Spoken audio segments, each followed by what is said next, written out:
Hello students, हम द्वितीय पाठः विलस्य वाणी न कदापि में श्रुता, जिसको आप समझ चुके हैं, उसका अभ्यास कार्य करेंगे। पहला क्वेश्चन आपका है एक पदेन उत्तरत लिखत।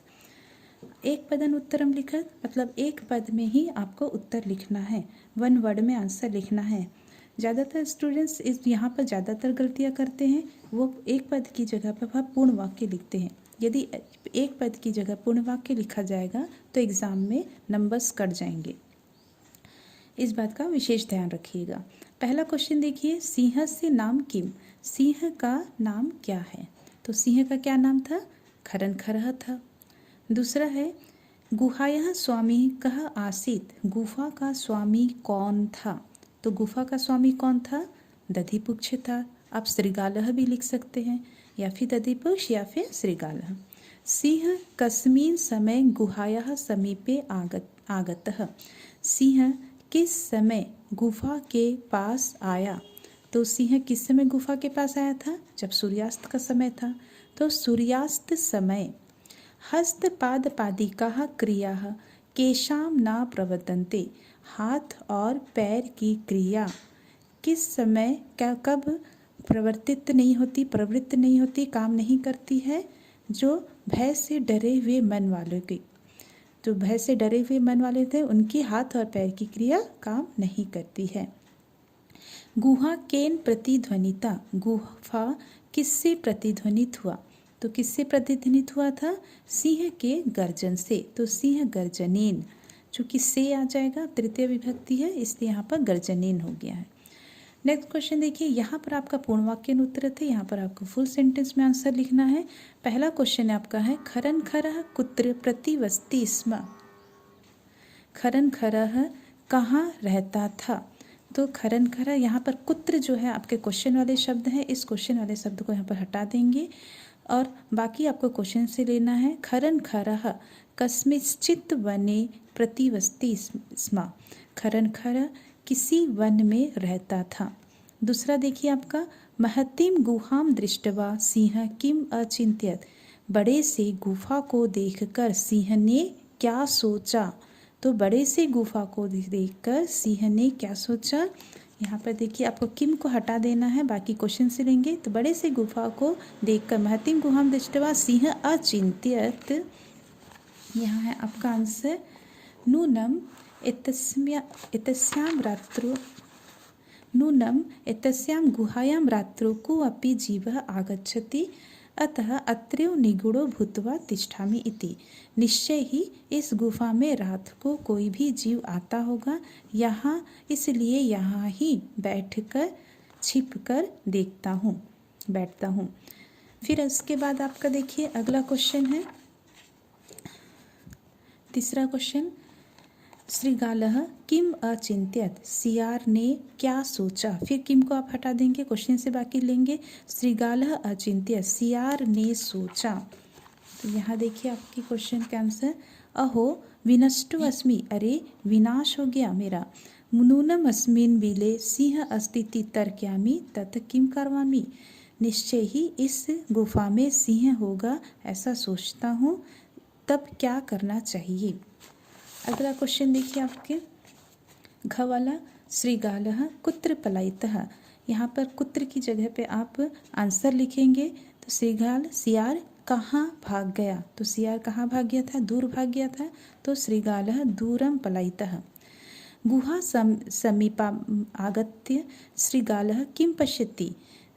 गुहा के समीप आकर सियार ने क्या देखा? तो आप किम को हटा देंगे, क्वेश्चन से लिखेंगे गुहा समीपम आगत्य श्रीगालः पश्यति। बाकी यहाँ से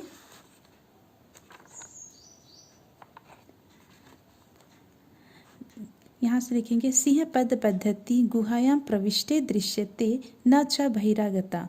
सिंह के पैरों के जो चिन्ह हैं वो गुफा में प्रवेश करते तो दिखाई दे रहे हैं, पर बाहर आते हुए नहीं। अगला क्वेश्चन देखिए आपके, कह शोभते, क्या शोभमान है? तो क्या शोभमान होता है? आपके अंतिम वाले श्लोक में इसका अर्थ था यह अनागतम कुरुते सह शोभते। जो आने वाले दुख को सोच लेता है वह शोभायमान होता है। अगला क्वेश्चन देखिए आपका, रेखांकित पदानि आधृत्य प्रश्न निर्माणम कुरुत। रेखांकित पदों, जो रेखांकित पद है उसके आधार पर आपको प्रश्न निर्माण करने हैं। क्षुधातः सिंह कुत्रापि आहारम न प्राप्तवान। क्षुधातः, पहले इसके मीनिंग निकाल लीजिए। भूखा सिंह कहीं भी भोजन प्राप्त नहीं हुआ। तो कैसे सिंह को कहीं भी भोजन प्राप्त नहीं हुआ, तो कैसे के सेंस में यहाँ पर कीदृशा होगा। चूंकि क्षुद्रातः सिंह, सिंह आपका क्या है, पुल्लिंग है, इसलिए यह कीदृशा होगा। मान लो यहाँ पर स्त्रीलिंग होता तो कीदृशा होता और नपुंसक लिंग होता तो कीदृशम होता। इससे पहले भी आपको ये चीज़ें समझाई गई हैं। ख वाला देखिए, दधिपुक्षः नाम श्रीगालः गुहाया स्वामी आसीत। दधिपुक्ष नाम का सियार गुफा का स्वामी था। तो कौन सियार गुफा का स्वामी था, तो कौन सा नाम का, ये दधिपुक्ष नाम का। तो यहाँ पर चूंकि आपका दधिपुक्ष आपका पुल्लिंग है, प्रथमा विभक्ति, इसलिए ये कहा हो जाएगा। फिर आगे देखिए, एषा गुहा स्वामिनः सदा आह्वानम करोति। एषा, यह गुफा स्वामी को हमेशा आह्वान करता है। तो यहाँ पर देखिएगा कि स्वामिनः आपका पुल्लिंग है और षष्ठी विभक्ति है।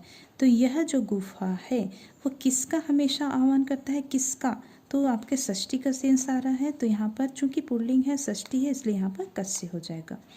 नेक्स्ट है आपका, भय संत्रस्त मनसाम हस्तपादपादिकाः क्रियाः न प्रवर्तन्ते। भय से डरे हुए मन वालों के हाथ और पैर की जो क्रिया है वो कार्य नहीं करती है, प्रवृत्त नहीं होती है।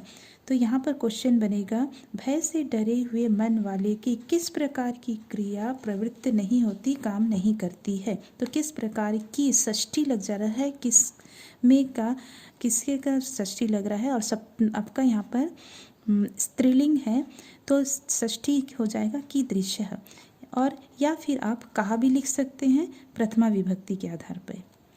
फिर आगे देखिए, आहवनेन श्रीगालः बिले प्रविश्य सिंह से भोज्य भविष्यति। आहवनेन, पुकारने से सियार गुफा में प्रवेश करते ही सिंह का भोजन होगा। तो यहाँ पर चूंकि प्लेस की बात हो रही है और प्लेस में हमेशा कुत्र लगता है, तो यहाँ देखिए पुकारने से सियार कहाँ प्रवेश करते ही सिंह का भोज्य होगा, तो कहाँ के लिए कुत्र हो जाएगा। अगला क्वेश्चन आपका देखिए, घटनाक्रमानुसारम वाक्यानि लिखत। आपको घटना के क्रमानुसार वाक्यों को लिखना है। चूँकि आपने कहानी आप पढ़ चुके हैं तो इसे क्रमबद्ध तरीके से आपको लिखना है, जो यहाँ पर डिसअरेंज किया कर रखा गया है। तो इसके हम सही सबके मीनिंग पहले बता देते हैं। क वाला देखिए, गुहाया स्वामी दधिपुक्षः नाम श्रीगालः समागच्छत। गुफा का स्वामी दधिपुक्ष नाम का सियार आया। दूसरा है, सिंह एकां महतीं गुहाम अपश्यत्। सिंह ने एक बड़े सी गुफा को देखा।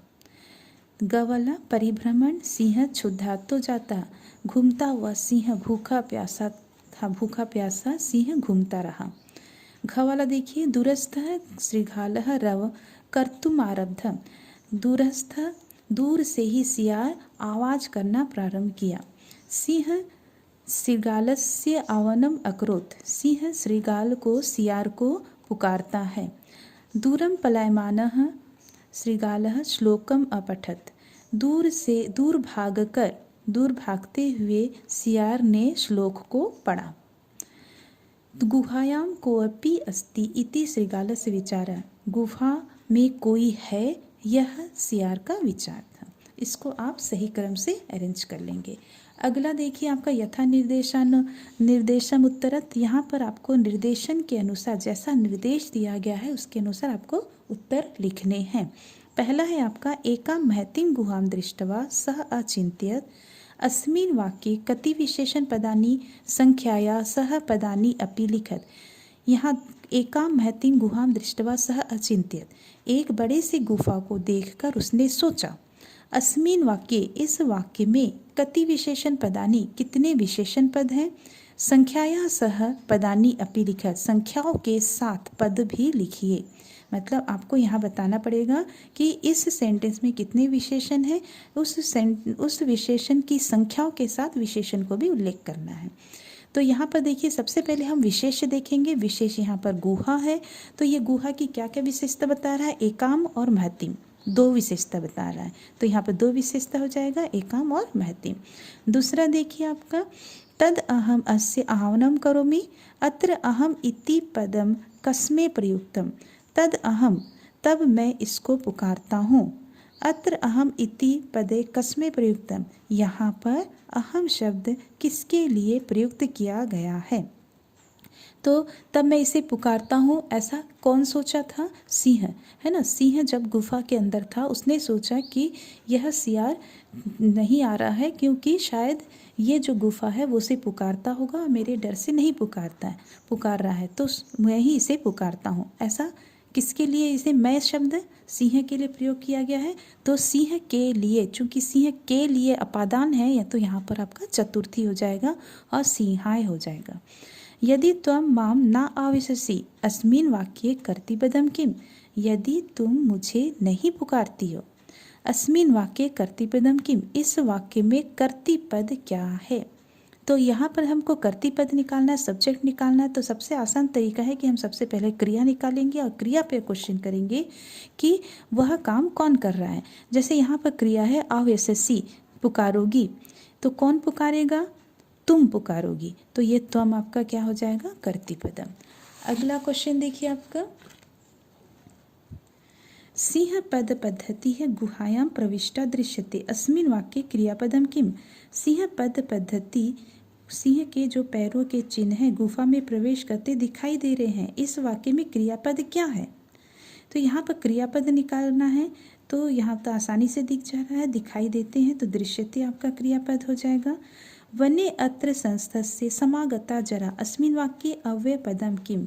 वने अत्र, यह जो वन है, संस्थस्य रहते हुए, जरा मने बुढ़ापा आ गया, इस वाक्य में अव्यय पदम किम, इस वाक्य में अव्यय पद क्या है। तो यहाँ पर देखिए आप यहाँ विच्छेद करेंगे तो वने प्लस अत्र हो जाएगा। तो यहाँ जो अत्र जो शब्द है वो आपका क्या है, ये जो आपका अत्र जो है ये आपका अव्यय है, ठीक है।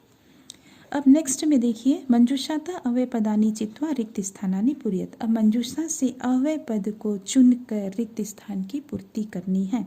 तो यहाँ जितने भी मंजूषा में हेल्पिंग बॉक्स में अव्यय पद दिए हैं, तो सबसे पहले हम उसकी मीनिंग देख लेते हैं। कश्चन मतलब कोई, दूरे मने दूर से, नीचे है मने नीचे, यदा मने जब, तदा मने तब, यदि मने यदि, तही मने तो, परम मने परंतु, च मने और, सहसा मने अचानक। अब हम ये जो कथा है जिसमें से बीच बीच में से शब्दों को हटा दिया गया है, तो हम इसकी कथा को मीनिंग के साथ करेंगे तो आसानी से इसके आंसर हमको मिल जाएंगे।